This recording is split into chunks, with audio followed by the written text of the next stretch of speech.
So the Packers have made a couple moves in the past day or so, and so I want to go over all of these new additions. They signed a running back and a linebacker, and then released long snapper Peter Bowden and safety Tyler Coyle. So first off, the first player the Packers signed, Nate McCrary, who is most recently with the UFL, actually spent last preseason for a time with the Packers, where he rushed for 37 yards on 11 carries. So welcome back to Green Bay. But if we look at Nate McCrary in his career, he came out undrafted in 2021 out of Saginaw Valley State. He then spent his training camp with the Ravens and played in one game. But his career, he's bounced around from many different teams. He was on the Ravens in 2021, the Broncos in 2021, the Ravens again, the Panthers in 2022, the Browns in 2023, the Packers in 2023, last preseason, the Browns again in 2023, the Michigan Panthers, which I believe is the UFL team, and now back to the Green Bay Packers. And so he's only had one career NFL rush, so not really much experience. During his time in the UFL this past year, he had 16 attempts for 60 yards. And then in a playoff game, he had 11 attempts for 62 yards.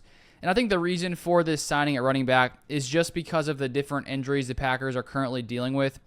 Rookie Marshawn Lloyd still dealing with a hamstring injury that he suffered in Saturday's preseason game. He's dealt with a few different injuries, and so who knows how long he's going to be out.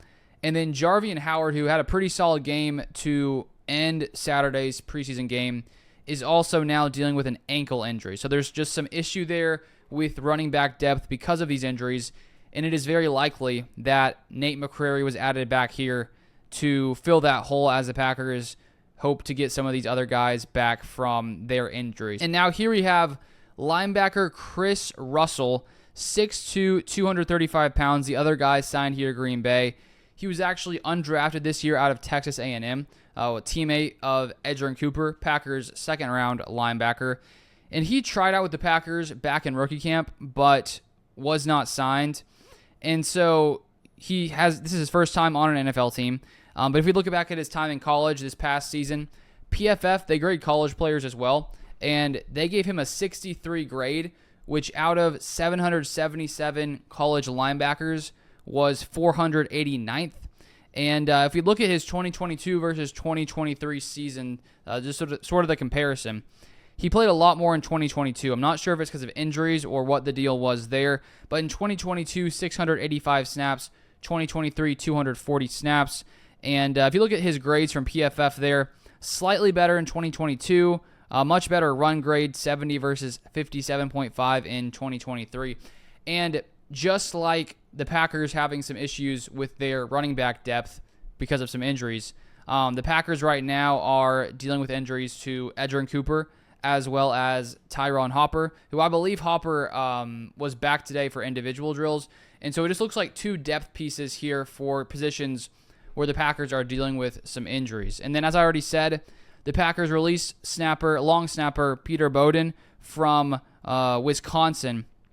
And that was the second time he's been released by the Packers this training camp. He was initially released on July 23rd, was then brought back on July 30th.